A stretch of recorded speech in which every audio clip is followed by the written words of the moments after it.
மெய்வெளியின் செய்திகள் ஆதரவு வழங்குவோர் Satcon Holidays.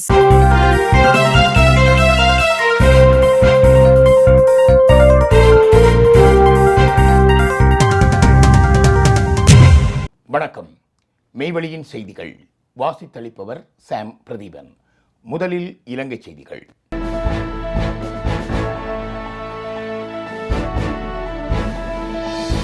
சுயாதீன நீதித்துறையின் செயற்பாடுகளிலும் ஜனாதிபதி தலையிட்டு வருகின்றார். சஜித் குற்றச்சாட்டு. தற்போதைய அரசாங்கம் நாட்டு மக்களின் பொருளாதார சமூக அரசியல் உரிமைகளை இல்லாதொழித்து வருகின்றது. பெட் வரி விலையை விரிவுபடுத்தி மக்களை துயரத்துக்கும் அசௌகரியத்துக்கும் வறுமைக்கும் வேதனையின் உச்சத்துக்கும் கொண்டு சென்று கொண்டிருக்கிறது. சிரேஷ்ட பிரஜைகளினது சேமிப்புகளுக்கு வழங்கப்பட்ட 15% வட்டியையும் குறைத்திருக்கும் நிலையில் நாட்டின் சட்டத்தின் ஆட்சி மற்றும் நீதியை நிலைநாட்டும் முறையை மீறி நாட்டின் நீதித்துறையின் பிரதான ஊடக பேச்சாளராக ஜனாதிபதி மாறியுள்ளார் என்று எதிர்க்கட்சி தலைவர் சஜித் பிரேமதாச குற்றம் சாட்டியுள்ளார். ஜனாதிபதி நீதித்துறையின் ஊடக பேச்சாளராக மாறிவிட்டார் போலும். ஜனநாயகத்தை பாதுகாப்பதற்காக சட்டவாக்கம், நிறைவேற்று அதிகாரம் மற்றும் நீதித்துறை ஆகிய 3 நிறுவனங்களுக்கு இடையிலான தடைகள் மற்றும் சமன்பாடு சரியாக பேணப்படுவதன் மூலம் ஜனநாயகத்தை பலப்படுத்த முடியும். இருப்பினும் நாட்டின் ஜனாதிபதி தற்போது நீதித்துறை செயற்பாடுகள் குறித்து எதிர்வு கூறல்களை முன்வைப்பதன் மூலமும் நீதித்துறையின் செயற்பாடுகள் குறித்து ஒரு பிரதான ஊடக பேச்சாளராகவும் வர்ணனையாளராகவும் செய்திகளை உருவாக்குபவராகவும் செயற்பட்டு வருகின்றார். இது நீதித்துறையை அவமதிப்பதோடு ஜனநாயக செயல்முறையை மீறி நீதித்துறையின் சுதந்திரத்தில் தாக்கத்தை ஏற்படுத்துகிறது என்று எதிர்க்கட்சி தலைவர் மேலும் தெரிவித்திருந்தார். இது ஜனநாயகத்துக்கும் நீதித்துறையின் சுயாதீனத்துக்கும் விடுக்கப்படும் பெரும் அடியாகும். ஜனாதிபதியின் இத்தகைய செயற்பாடானது நாட்டின் அரசியல் சுதந்திரம், ஜனநாயக உரிமை, நீதித்துறை செயல்முறை மற்றும் ஜனநாயக கட்டமைப்புக்கு விடுக்கப்பட்டுள்ள பாரிய அச்சுறுத்தலாகும். எனவே மக்கள் மீது சுமத்தப்பட்டுள்ள வரிச்சுமையை உடனடியாக நிறுத்தி மக்களுக்கு நிவாரணங்களை வழங்கி சிரேஷ்ட பிரஜைகளினது சேமிப்புகளுக்கான வட்டியை வழங்க நடவடிக்கை எடுக்க வேண்டும். நீதித்துறையில் தலையிடாமல் அதை வலுப்படுத்த ஜனாதிபதி நடவடிக்கை எடுக்க வேண்டும்.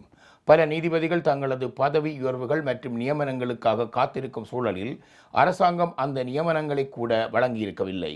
நீதித்துறையை வலுப்படுத்தி ஜனநாயகத்தின் தூண்களான 3 அதிகார மையங்களின் அதிகாரங்களை பாதுகாப்பதும் இவற்றுக்கிடையிலான தடைகள் மற்றும் சமன்பாடுகளையும் பாதுகாப்பதை விடுத்து நீதித்துறை செயற்பாடுகள் குறித்து எதிர்வு கூறுபவராக ஜனாதிபதி செயற்படக்கூடாது என்று எதிர்க்கட்சி தலைவர் மேலும் தெரிவித்திருந்தார். அரசாங்கம் மக்களுடன் செய்து கொண்ட சமூக ஒப்பந்தத்தை மீறினால் நாம் மக்களுக்காக வீதியில் இறங்குவோம். அவ்வாறே நாட்டு மக்களின் அரசியல், பொருளாதார மற்றும் சம உரிமைகளை வலுப்படுத்தி அவர்களின் வாழ்வுரிமையை உறுதிப்படுத்துவதோடு ஒரு சிறந்த வாழ்க்கை தரத்தை மக்களுக்கு பெற்றுக் கொடுக்க வேண்டும். இது ஜனாதிபதி தலைமையிலான அரசாங்கத்தின் சமூக உடன்படிக்கையாக அமைந்து காணப்படுகிறது. இந்த உடன்படிக்கையை மீற வேண்டாம் என அரசாங்கத்தை கேட்டுக்கொள்கிறோம். ஜனாதிபதி தலைமையிலான அரசாங்கம் அவ்வாறு இதனை மீறினால் மாற்று அரசாங்கம் என்ற ரீதியில் எதிர்க்கட்சி மக்கள் சார்பாக வீதியில் இறங்கி போராடும் என்று எதிர்க்கட்சி தலைவர் இங்கு மேலும் தெரிவித்திருந்தார். செம்மணியில் கைக்குழந்தையின் எலும்புக்கூட்டு தொகுதிகள் கண்டெடுப்பு. செம்மணி சிந்துபாத்தி மனித புதைகுழியில் நேற்று ஒரு கைக்குழந்தை மற்றும் மேலும் 4 எலும்புக்கூட்டு தொகுதிகள் புதிதாக அடையாளம் காணப்பட்டுள்ளன. மேலும் அடையாளம் காணப்பட்ட 4 எலும்புகள் அகழ்ந்தும் எடுக்கப்பட்டுள்ளன. நேற்று புதிதாக அடையாளம் காணப்பட்ட 4 எலும்புக்கூடுகளுடன் சேர்ந்து அப்புதைக்குழியில் மொத்தமாக அடையாளம் காணப்பட்டுள்ள எலும்புக்கூடுகளின் எண்ணிக்கை 250ஆக அதிகரித்துள்ளது. கச்சதீவு மட்டுமல்லாமல் யாழ்ப்பாணத்தையும் தமிழகத்துக்கு வழங்க வேண்டும். விஜய்க்கு நாடாளுமன்றில் வாழ்த்து சொன்ன அர்ச்சுனா எம்பி.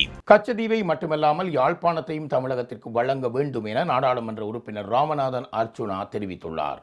இன்று நாடாளுமன்றத்தில் உரையாற்றிய அவர் தமிழக முதல்வராக உள்ள விஜய்க்கு தனது வாழ்த்துக்களையும் பாராட்டுக்களையும் தெரிவித்ததோடு கச்சதீவை மட்டுமல்லாமல் யாழ்ப்பாணத்தையும் சேர்த்து தமிழகத்திற்கு வழங்க வேண்டும் என தெரிவித்திருந்தார். வடமாகாணத்தின் தீவு பகுதிகளில் மின்சார வசதி போதுமான அளவில் வழங்கப்படவில்லை என்ற குற்றச்சாட்டை முன்வைத்த நாடாளுமன்ற உறுப்பினர் ராமநாதன் அர்ச்சுனா கச்சதீவை வழங்க முடியாது என ஜனாதிபதி தெரிவித்திருந்தாலும் அதற்கு மாறாக யாழ்ப்பாணத்தையும் தமிழகத்துக்கு ஒப்படைக்க வேண்டும் என்றும் அங்கு வாழும் மக்களை தமிழக மக்கள் பாதுகாத்துக் கொள்வார்கள் என்றும் கூறியிருந்தார். இலங்கையில் போலீசாரால் தேடப்படும் பெண்மணி கண்டுபிடிப்பதற்கு உதவுமாறு காவல்துறையினர் வேண்டுகோள். ஹோமகம நீதிவான் நீதிமன்றத்தில் தற்போது நிலுவையில் உள்ள ஒரு வழக்கு தொடர்பாக தேடப்படும் பெண் சந்தேக நபரை கண்டுபிடிப்பதற்கு உதவுமாறு காவல்துறை பொதுமக்களிடம் வேண்டுகோள் விடுத்துள்ளது. மத்திய குற்றப்புலனாய்வு திணைக்களத்தின் கொலை மற்றும் ஒழுங்கமைக்கப்பட்ட குற்றப்புலனாய்வு பிரிவு சிக்ரேம கரலு அரச்சிகே சந்தியா நிமாலி சிக்ரேம் அரச்சி என அடையாளம் காணப்பட்ட அந்த சந்தேக நபரை தேடும் பணியை தொடங்கியுள்ளது. அவர் அப்பகுதியில் இருந்து தப்பிச் சென்று தலைமறைவாக இருப்பதாக நம்பப்படுவதாக காவல்துறை தெரிவித்துள்ளது. சந்தேக நபர் குறித்த தகவல்களை தெரிந்தவர்கள் 0112502619 அல்லது 0751504610 என்ற ஹாட்லைன் எண்கள் மூலம் காவல்துறையை தொடர்பு கொள்ளுமாறு கேட்டுக் கொள்ளப்பட்டுள்ளனர். முல்லைத்தீவில் முதிரை மரக் குற்றிகளை யாழ்ப்பாணத்திற்கு கடத்தியவர் கைது. முல்லைத்தீவில் இருந்து யாழ்ப்பாணத்திற்கு முதிரை மரக் குற்றிகளை கடத்தி வந்த குற்றச்சாட்டில் ஒருவர் கைது செய்யப்பட்டுள்ளார். சாவச்சேரி போலீசார் மீசாலை பகுதியில் வீதி சோதனை நடவடிக்கையில் ஈடுபட்டிருந்த வேளை சந்தேகத்திற்கிடமான முறையில் பயணித்த பாரபூர்தியை வழிமறித்து சோதனையிட்டிருந்தனர். இதன்போது பாரபூர்திக்குள் முதிரை மரக் குற்றிகள் காணப்பட்டுள்ளன. மரக்குற்றிகளை எடுத்து செல்வதற்கான அனுமதி பத்திரத்தினை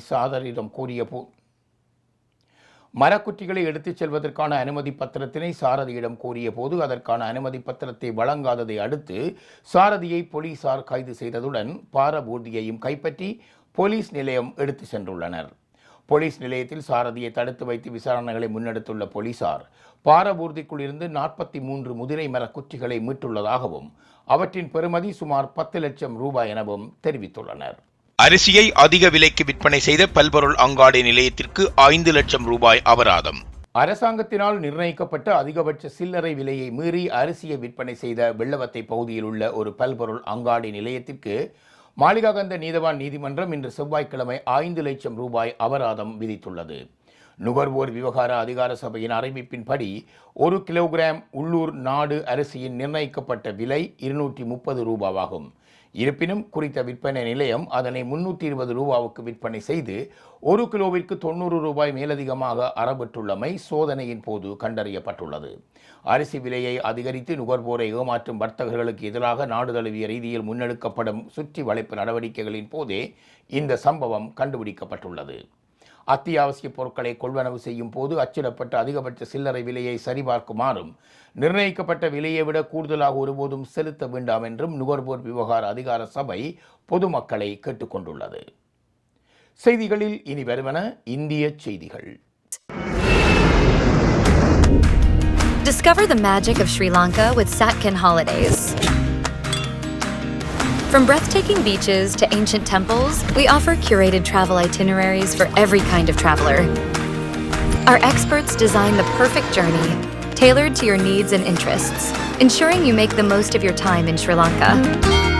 Experience Sri Lanka's vibrant culture, pristine nature, and world-class hospitality with Satkin Holidays. Book your unforgettable adventure today with Satkin Holidays.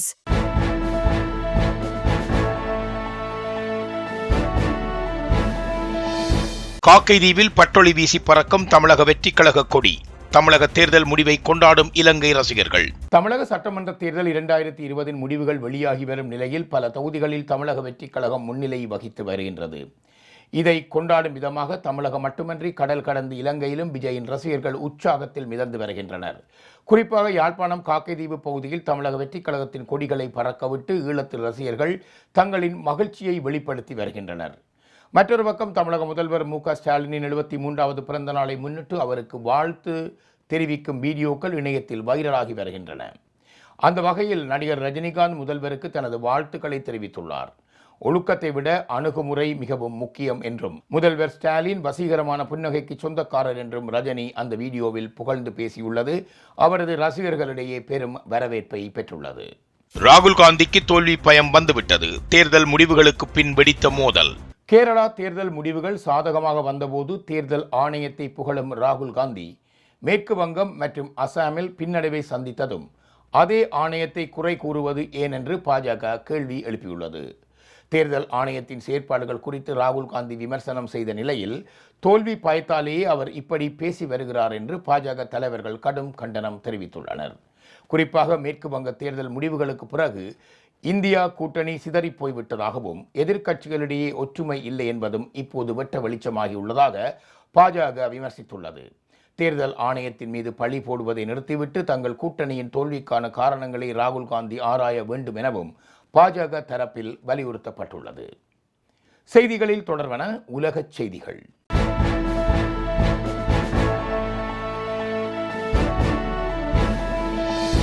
ரகசியமாக வெளிநாட்டுக்கு போகும் மதுபானங்கள் 50 வருடத்துக்கு பின்னர் பாகிஸ்தானில் நடந்த மாற்றம்.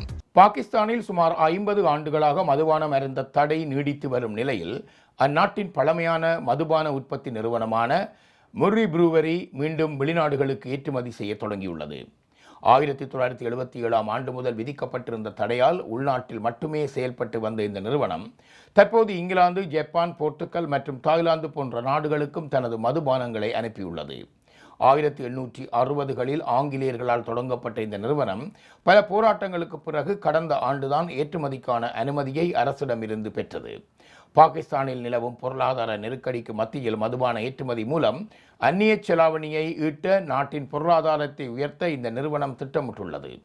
ஏற்கனவே பழச்சாறுகள் மற்றும் மென்பானங்கள் மூலம் நல்ல வருவாய் ஈட்டி வரும் இந்த நிறுவனம் இனி சர்வதேச சந்தையில் தனது மதுபானங்களை தடையின்றி விநியோகம் செய்ய பல்வேறு நாடுகளுடன் வர்த்தக ஒப்பந்தங்களை செய்து வருகிறது.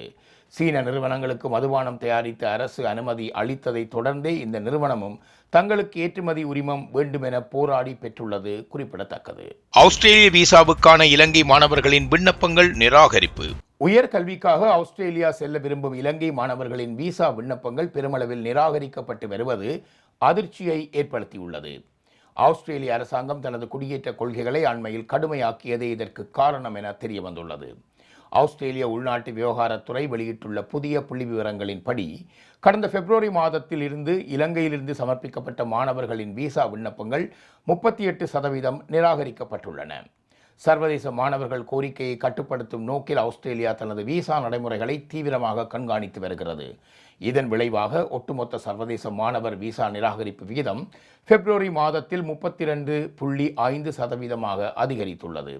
இது கடந்த 20 ஆண்டுகளில் பதிவான மிக உயர்ந்த மாதாந்திர நிராகரிப்பு விகிதமாகும்.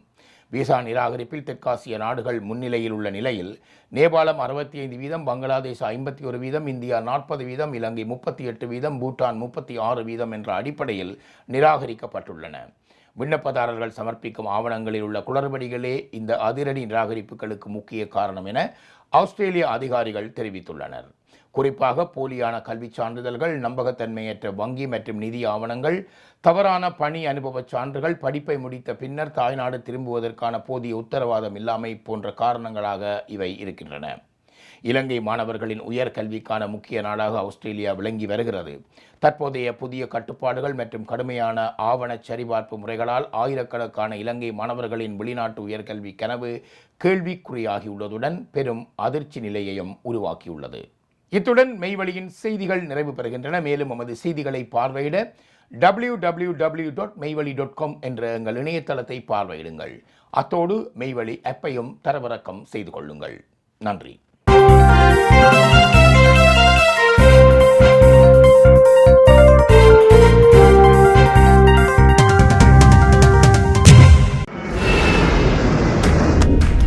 Discover the magic of Sri Lanka with Satkin Holidays. From breathtaking beaches to ancient temples, we offer curated travel itineraries for every kind of traveler. Our experts design the perfect journey, tailored to your needs and interests, ensuring you make the most of your time in Sri Lanka.